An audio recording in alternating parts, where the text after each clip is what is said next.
ప్రధాని మోడీతో సీఎం రేవంత్ రెడ్డి రాష్ట్రానికి రావాల్సిన నిధులు సహా ఇతర అంశాలపై చర్చ.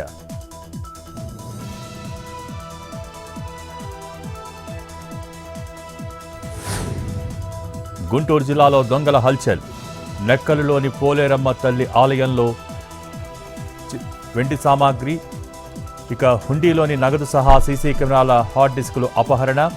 వరుస దొంగతనాలతో జంకుతున్న రాజధాని వాసులు.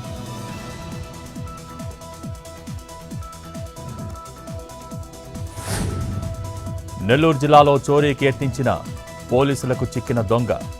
ఇంట్లోకి వెళ్లి మహిళ మెడలో నుంచి చైన్ ఎత్తుకు వెళ్లేందుకు ప్రయత్నం. మహిళ అరవటంతో దొంగ పరార్. సీసీ కెమెరాల ఆధారంగా దొంగను పట్టుకున్న స్థానికులు.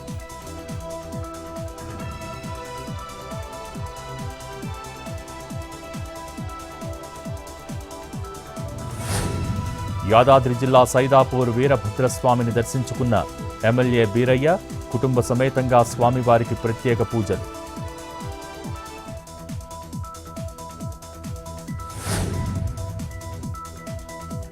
అనంతపురం జిల్లాలో సోలార్ ప్యానెల్స్ చోరీ. ప్యానెల్స్తో పాటు స్టార్టర్ బాక్సులు ఎత్తుకు వెళ్లిన దుండగుడు. పోలీసులకు బాధితుడు శివకుమార్ ఫిర్యాదు.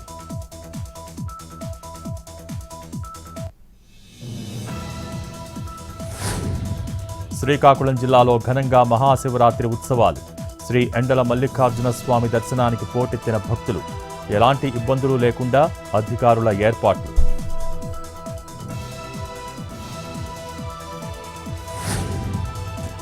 వరంగల్లో జయశంకర్ అగ్రికల్చర్ వర్సిటీలో విషాదం.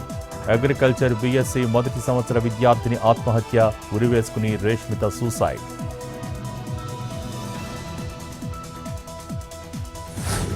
నంద్యాల జిల్లా కోనేరులో కొండ చిలువ హల్చల్. శ్రీ దుర్గా భోగేశ్వర స్వామి ఆలయంలో ఘటన. భయాందోళనకు గురైన భక్తులు.